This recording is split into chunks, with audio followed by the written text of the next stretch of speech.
Esta probablemente sea la fruta más cara de la historia.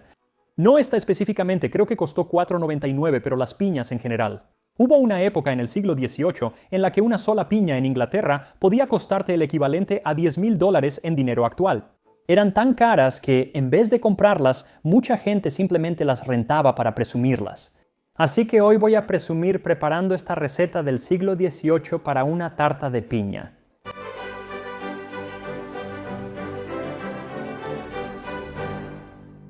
En este lugar teníamos muchas piñas, de una dulzura singular. En verdad, la fruta más deliciosa que se puede encontrar. Ese fue Antonio Pigafetta, quien navegó con Magallanes alrededor del mundo en la década de 1520. Y de todos los nuevos alimentos que encontró en su viaje, las piñas estaban entre sus favoritos. Pero durante los siguientes 350 años, la mayoría de los europeos no podría disfrutar de la piña a menos que fueran realmente ricos.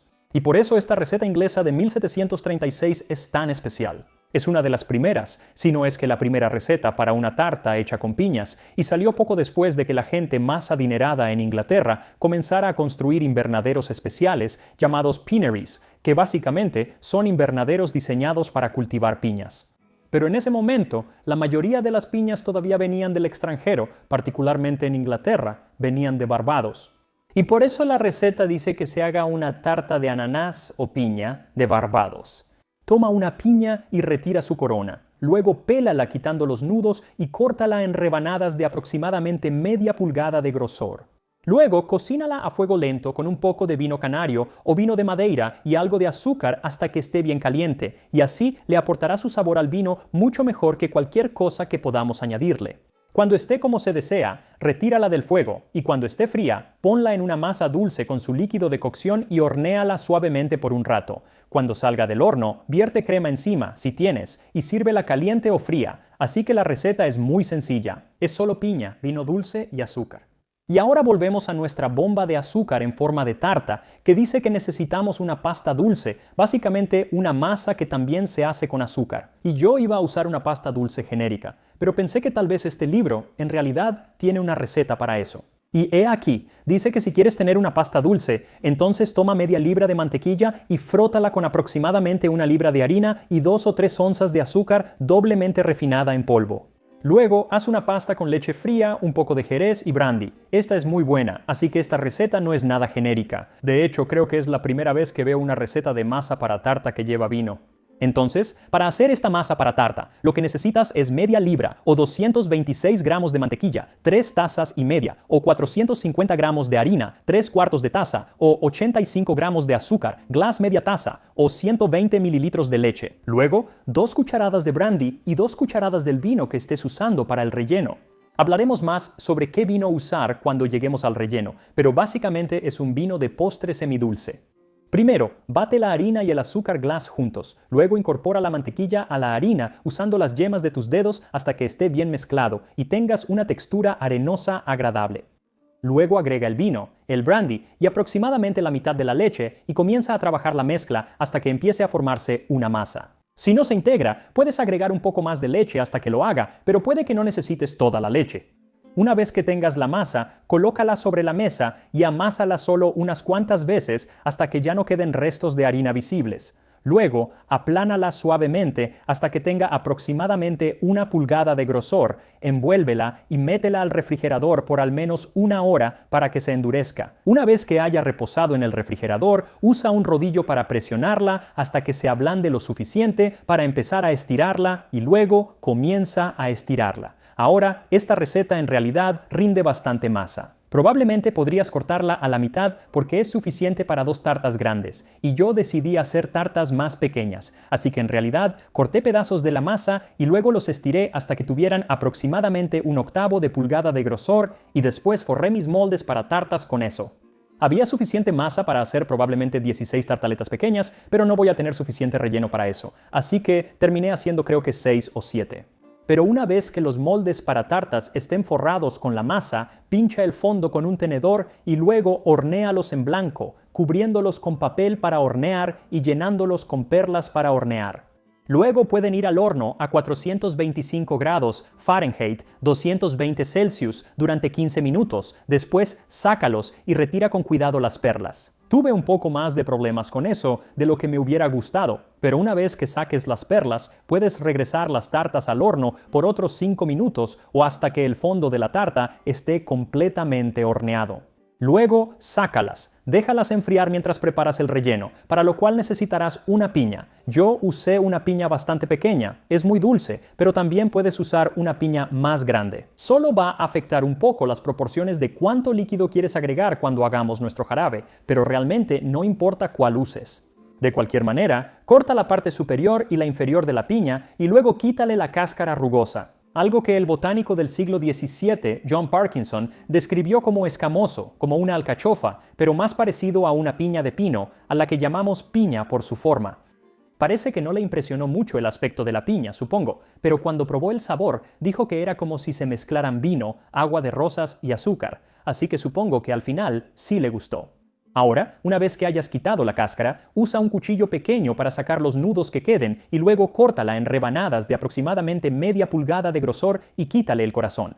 Además, si vas a hacer tartaletas más pequeñas como yo, en realidad deberías cortar esto en pedazos más pequeños. Esto es algo que no me di cuenta hasta un poco más adelante en el proceso.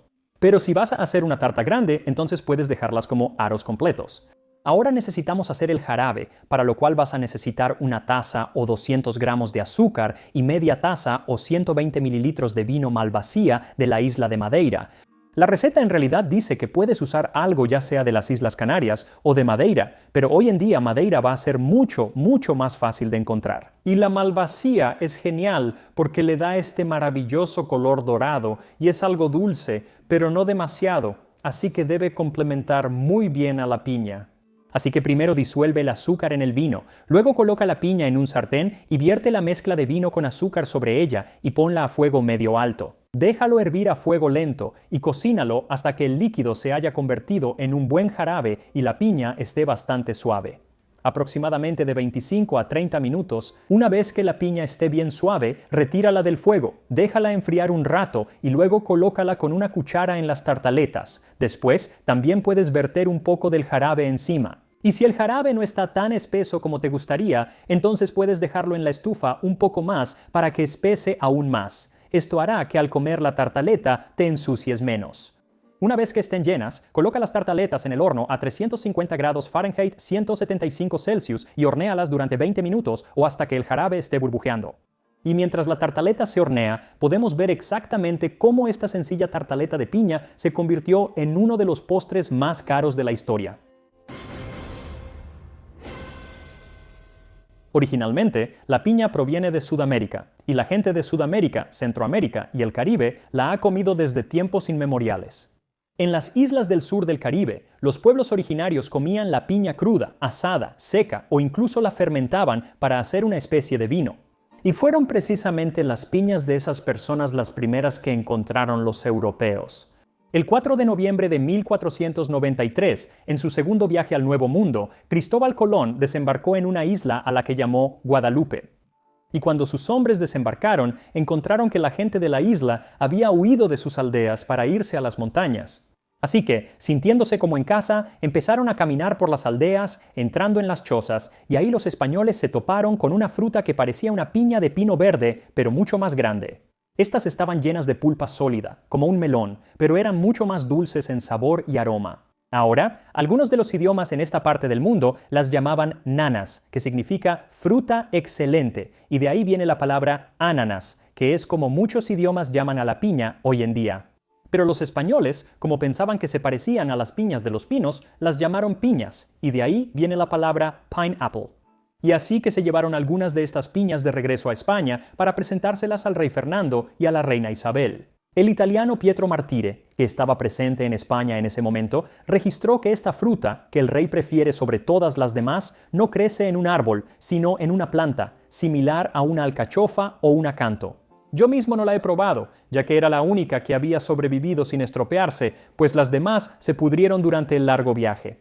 Los españoles que las han comido recién cortadas de donde crecen hablan con el mayor aprecio de su delicado sabor. Y con la aprobación del rey Fernando, la piña rápidamente se convirtió en el rey de las frutas y la fruta de los reyes, al menos en España. En Inglaterra tenían a la reina Isabel I, así que requería un apodo más femenino. Y como Sir Walter Raleigh dudaba en comparar directamente a su reina con una fruta tan espinosa, llamó a la piña la princesa de las frutas que crecen bajo el sol. Lamentablemente, no parece que la reina Isabel haya llegado a ver una piña con sus propios ojos, porque en ese momento solo llegaban a España. En parte esto se debía a que Inglaterra aún no tenía mucho territorio en el Caribe, mientras que España ya había conquistado gran parte, pero también porque España estaba mucho más cerca, así que llevar la piña hasta Inglaterra era mucho más difícil. No fue sino hasta 50 años después de la muerte de la reina Isabel que las primeras piñas llegaron a Inglaterra y entonces venían de Barbados. Este es el tipo de piña que John Evelyn vio cuando le presentaron una al rey Carlos II en 1661. Vi por primera vez la famosa piña reina traída de Barbados y presentada a su majestad. Pero las primeras que se vieron en Inglaterra fueron las que enviaron a la casa Cromwell hace 4 años. La piña reina era y sigue siendo una de las variedades más pequeñas, pero tiende a ser más dulce, mientras que la variedad King Pine, mucho más grande, tiende a no ser tan dulce.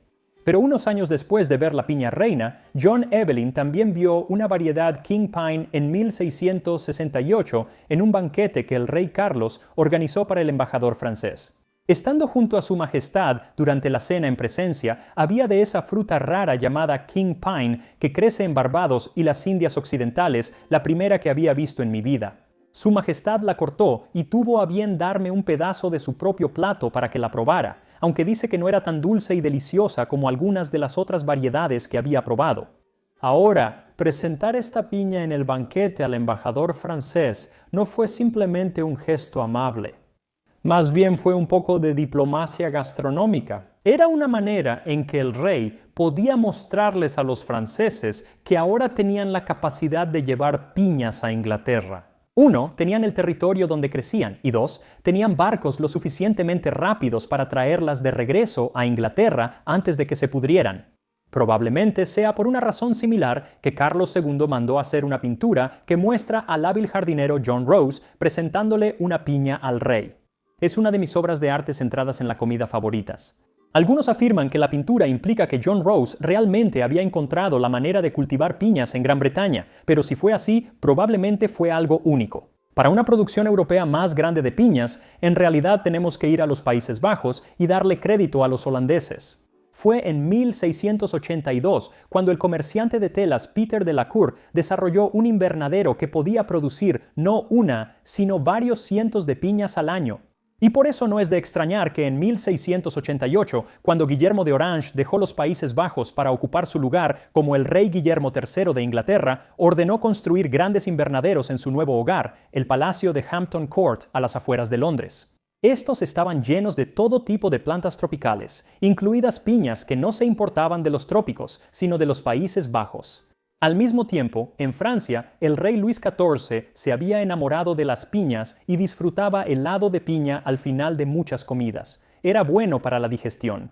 Pero sus piñas todavía se importaban del Caribe porque los invernaderos franceses donde cultivaban piñas no eran tan exitosos como los de Inglaterra y los Países Bajos. No fue hasta 1733, bajo su sucesor Luis XV, que los franceses lograron cultivar piñas con éxito en Francia. Pero incluso entonces solo fueron 2 piñas en todo ese año. Pero con el éxito en los siguientes años, construyeron muchos nuevos invernaderos para piñas en Versalles y en otros lugares de Francia. Así que para finales de la década de 1730, las piñas se habían convertido en parte de muchas comidas en toda Francia e Inglaterra, si, por supuesto, eras extremadamente rico. Ahora las piñas ya no eran exclusivas de la realeza, sino que estaban disponibles para toda la aristocracia extremadamente rica, y es en esta época cuando empiezas a ver piñas por todas partes. No la piña real, sino imágenes y representaciones de la piña, aparecen en pinturas de la época y se imprimían en telas. Había platos, cubiertos, muebles y bolsos que a menudo se fabricaban con la forma de piñas. También se incorporaron a la arquitectura, sobre las puertas, techos y columnas. Luego está el cuarto conde de Dunmore, quien coronó su casa de verano con una enorme cúpula en forma de piña, algo que me encantaría ver la próxima vez que esté en Escocia. Por supuesto, estas formas de exhibir piñas eran mucho más permanentes que tener una piña real, que se pudriría. Y en algunos casos, en realidad era menos costoso, porque en ese momento producir una sola piña de invernadero costaba alrededor de 80 libras. Eso equivale a unos $3,000 en el dinero de hoy, y luego podían venderse por entre 8 y $10,000 en el dinero actual. Así que en ese momento, la mayoría de la gente ya sabía cómo era una piña, ya que estaban apareciendo por todos lados. Pero dado el precio que tenía una piña, muy pocas personas realmente sabían a qué sabía. Como escribió el filósofo David Hume, no podemos formarnos una idea justa de la piña sin haberla probado realmente. Y así, las piñas se convirtieron en un símbolo de opulencia y de las clases altas. A veces era un símbolo positivo y a veces un símbolo negativo. Muchas caricaturas políticas de la época criticaban a los ricos por su indiferencia hacia los pobres, mostrándolos comiendo piñas mientras los que los rodeaban se morían de hambre. Y un personaje en la novela de George Walker de 1799, The Vagabond, plantea la pregunta: ¿qué derecho tiene un hombre a comer una piña por la que pagó una guinea cuando otro se muere de hambre por no tener ni un centavo para comprar pan? Respóndeme esto. Así que está claro que muy pocas personas podían siquiera soñar con poder comprar una piña para sí mismas. Pero eso no significaba que no pudieran seguir usándola como símbolo, como una forma de presumir ante los demás. Y aquí es donde nuestra sociedad realmente no ha cambiado tanto en los últimos 250 años, porque hoy en día, si no puedes permitirte volar en un jet privado, en realidad puedes rentar el interior de un jet privado. A veces, literalmente ni siquiera es un jet que funcione, pero solo rentas el interior de un jet privado para tomarte fotos y presumir ante otras personas. Y hicieron lo mismo con las piñas. Si no podías permitirte una piña propia, podías rentar una para llevarla contigo o ponerla en tu mesa durante una cena. La misma piña podía ir de fiesta en fiesta, noche tras noche, antes de que finalmente alguien que realmente pudiera permitírselo la comprara por su precio completo para comerla. Ahora, el problema con este artículo tan caro, la piña, no solo era que la mayoría de la gente no podía conseguirla, sino que también fomentaba el robo de piñas. En 1807, por ejemplo, John Godding, alias Godwin, fue acusado de robar de manera criminal. El 25 de junio 7 piñas. En los procedimientos en el Old Bailey, se le preguntó a la víctima de este atroz acto cómo se enteró del crimen. Me informó mi sirviente. Fui al invernadero de piñas como a las 9 de la mañana. Encontré que la puerta que daba al jardín había sido forzada y vi que una de las ventanas frontales de la casa de las piñas había sido retirada y que alguien había entrado a la casa de las piñas. Pregunta: ¿cuántas piñas faltaban? Unas 30 en total. 2 de ellas estaban maduras, algunas no estaban maduras y otras estaban verdes. Sospechó de su ex jardinero por el crimen, así que él y su jardinero actual fueron a buscar al sinvergüenza y rastrearon al villano hasta Covent Garden, donde encontraron las piñas robadas. Y el jardinero actual de hecho reconoció una de las piñas como suya, porque dijo que era una piña singular, nunca había visto algo así antes. No creo que jamás haya puesto tanta atención a una fruta como para poder identificarla entre otras. Pero claro, nunca he tenido una fruta que costara lo mismo que un auto usado. Ahora, las piñas siguieron siendo un artículo codiciado durante el reinado de Jorge IV, quien sirvió en su banquete de coronación una piña premiada que pesaba la impresionante cantidad de 10 libras y media. Pero para mediados del siglo XIX, el misticismo alrededor de la piña había empezado a desvanecerse porque, gracias a los avances en el transporte, la piña se había vuelto accesible para las clases medias, al menos para verla, si no para probarla. En 1872, un señor J. Robson, jardinero del vizconde Holmesdale, lamentó que aunque una piña noble es un adorno para cualquier mesa, se vuelve bastante común cuando se ve con demasiada frecuencia. Y he escuchado de una que estuvo pasando por una serie de cenas en el West End durante algunas semanas. Y el precio de la piña siguió cayendo cada vez más a medida que comenzaron a cultivarse en el resto del mundo. Y en 1901, cuando se inauguró la plantación Dole en Hawái, la piña estuvo disponible para prácticamente todos los que quisieran tenerla. Ahora, esa historia, la conquista de las islas hawaianas impulsada por la piña, realmente merece su propio episodio completo. Es una historia muy interesante, así que me detendré ahí y regresaré a 1736 cuando puedo probar esta maravillosa tarta de piña. Así que tan pronto como saques las tartas del horno, puedes dejarlas enfriar o puedes verter un poco de crema encima y aquí estamos. La lujosa tarta de piña de 1736. Dejé que la mía se enfriara un poco porque el jarabe todavía estaba tan líquido que se volvió un desastre y ahora el jarabe ya se ha endurecido. Está más o menos a temperatura ambiente, así que aquí vamos.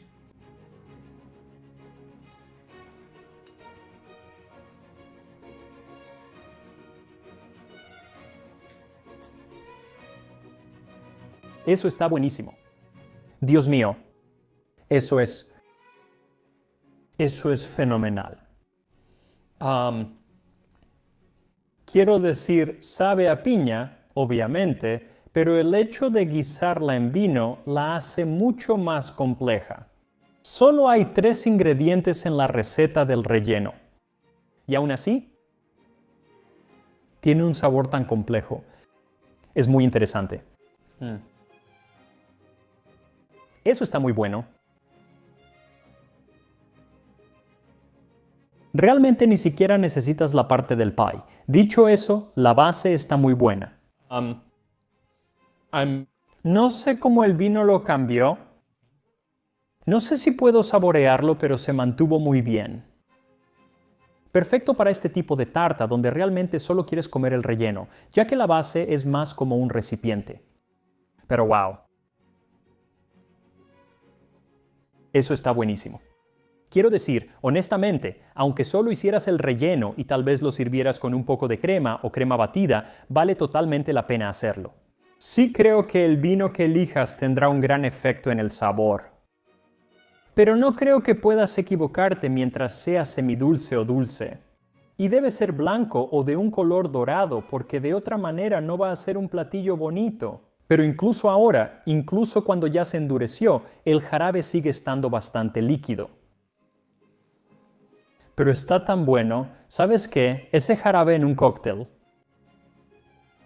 Uf, eso estaría muy bueno. Además, mientras trabajaba en esto, me acordé de si conoces el musical Cabaret. Hubo épocas en la historia en las que las piñas volvieron a ser difíciles de conseguir, por muchas razones. Pero Cabaret, que tiene lugar durante la República de Weimar en Alemania, hay toda una canción sobre las piñas, porque este hombre que tiene una frutería consigue una piña para su amada. Y ella dice algo así como, si me trajeras diamantes, si me trajeras perlas, no se compararían con esta piña. Una piña para mí. Es una canción muy linda. Así que búscala. Cabaret, un espectáculo maravilloso. Y haz esto porque no es tan difícil. Ni siquiera necesitas la costra. Puedes usarla, la costra es buena, pero... Nos vemos la próxima vez en Saboreando la Historia con Max Miller.